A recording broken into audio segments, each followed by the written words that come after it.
მიუხედავად იმისა, რომ გარეთ-ცხელა საკყინაოს მოკლედ ავილიოთ ყველა, მაგრამ გულებს ვერაფერი ვერ შეგვაშინებს.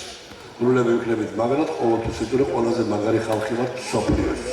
ჩვენზე მაგარი ხალხი არ არის. აი ჩვენი პროდიუსერი თამასკაჯა მეგრელი რა ცოტა ესე შემოხედა ყოფილა. ნუ თქვენს მაგრები ხარ, ბატონო, რა მოხდა? ჩვენი ხმის ტენისორი ბატონი ლევან ხვიაშვილი ჩვენი საყვარელი ადამიანი. როდესაც შეუძლია მას აუწიოს ისე რომ გარეთ გავარდეთ ისე არ შეუძლია? რას ის? ბატონი ბესოჩუბილიძე ჩვენი მეგობარი ჟურნალისტი, მეგობარი ვარსკვლავები, რომელიც YouTube-ზე უკვე არის და მეოდელი კონცერტს დაფიქსირდება და რაოდენიმე დღეში იხილავთ ესეთ ვერსიას. და ლამაზ და მოკლე ესეთ ლამაზ ვერსიას. We did not need to know what kind of color.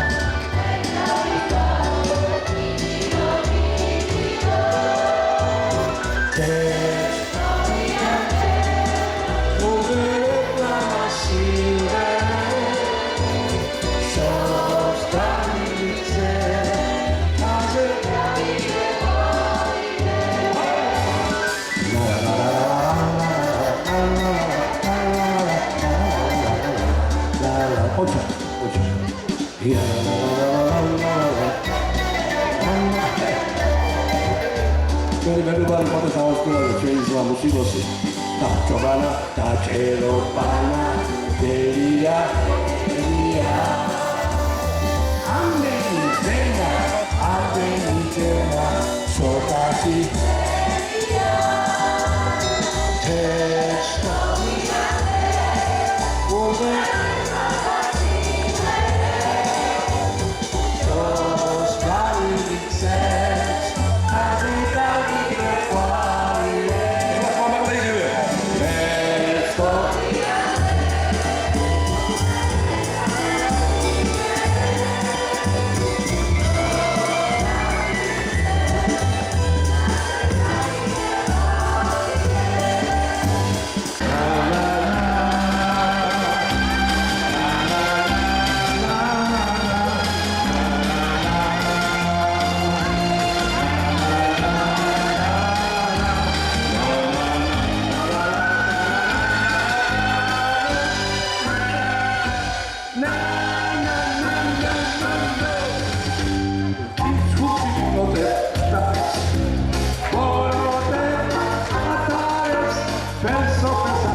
მე ბედნიერი ვარ რომ ვარ ჩემ მეგობრებთან ადამიანებთან რომლებსაც ქართული ესტრადა შეიძლება ითქვას რომ სული ჩაბერეს ამ 50 წლის წინათ და დღემდე ემსახურებიან ისე ლამაზად, ისე კოხდად, ისე სახალხოდ, როგორც არავინ. ეს არიან ნამდვილი ლეგენდები, ეს არიან ქართველი ხალხის სულის ჩამდგმელები. ამ ბავშვებს, ამ ადამიანებს, ამ პატარა ქალებს, ამ პატარა კაცებს მუდამ ენახსოვრებათ. არ დავიწყდებათ ეს ხალხი. მადლობა თქვენ, ჩემო მეგობრებო, ჩემო საყვარელო ხალხო. და გისურვებთ წარმატებებს და მრავალ წელს კიდევ ყოფილიყავით ამ სცენაზე და მეც ამი ხანში შესული კაცი თქვენთან ერთად მოვსულიყო და მიხარია რომ ჩემ სიმღერას ჩემა ზურა კობეშავიძემ ახალი სული ჩაბერა და თავისი ცხოვრების სიმღერა უწოდა. ეს აბედნიერი მე არ ვიქნები, მაგრამ ეს სიმღერა იტრიალებს და იქნება. რა მაქვს სათქმელი ჩემ საყვარელ გურიაში ჩავატარე კონცერტი და ვარ 2000-ჯერ მეტად გაგიჟებული და გადარეული, იმიტომ რომ როცა გურულები ზიან დარბაზში ეს ჩემთვის არის დიდი სიყვარული. ოზურგეთო, მიყვარხარ. არა მარტო ოზურგეთო, მთელო გურია და მთელო საქართველო. იმიტომ რომ საქართველოში როცა მუშაობ და ვაკეთებ კონცერტებს და ღერივარ სცენაზე გამოვდივარ, ეს არის ჩვენთვის დიდი საჩუქარი. უღრმესი მადლობა მათ, ვინც ჩვენ ამ საშუალებას და შესაძლებლობას გვაძლევს. ესენი არიან ვინ? ჩვენი მეგობრები, ჩვენი საყვარელი ხალხი. კულტურის სამინისტროში უდიდესი მადლობა მათ, რომ აი ჩვენ უკვე ესეთი ხანდაზმული ხალხი კიდევ ბევრჯერ ვემსახურებით საქართველოს და მოემსახურებით კიდეც. მიხარია რომ გურიაში ვარ, ჩემ ისტორიულ სამშობლოში წარმოშობის ადამიანიც ვარ და ასევე ჩემ კოლეგებთან ერთად, რომლებთანაც ერთად ათეული წლები გამიტარებია. მინდა რომ ასევე აღვნიშნო ის რომ ამ კონცერტების ჩატარებაში ჩვენ ასე ვთქვათ გვერდში დაგვიდგნენ სხვადასხვა უწყების წარმომადგენლები, პირველ რიგში რა თქმა უნდა კულტურის სამინისტრო, ადგილობრივი მერია, ადგილობრივი კულტურის სახლის დირექცია და ეს ძალიან სასიამოვნო კარგია, იმდენად რამდენადაც ახალგაზრდებს, ახალ თაობას ეძლევა საშუალება რომ გაიცნოს ის კულტურა, რომელიც ათეულობით წლების წინ არსებობდა. და მინდა რომ ყველა ახალგაზრდას წარმატება უსურვო, წინსვლა უსურვო და ბედნიერება. მადლობა კიდევ ერთხელ ყველას. ძალიან ბედნიერები ვართ თქვენი სტუმრობით გურიაში და ძალიან გვიამაყება რომ ჩვენი მთავრობა ესე ალამაზებს გურიას და ამდენ ლამაზ დღებს ჩუქნის გურულებს. მე თვითონ ცხოვრობ ლონდონში, ვარ ნოტარიუსი, პირველი ქართველი და სულ გულით მომიხარია გურიაში სტუმრობა. ჩემი შვილები გიჟდებიან გურულ სიმღერებს და განსაკუთრებით ის გურიას სიმღერა, ჩემი ბიჭი მოკა დავიცი. ძალიან აღფრთოვანებულია ხოლმე და სულ უსმენს და აი ძალიან გვიყვარხართ გურულება და ძალიან გვიყვარს ყველანი ვინც გურია უყვარს და ვისაც გურიაში მიუხარია და გურიას უნარჩუნებს აი ლამას სტატუსს როგორც ყოველთვის იყო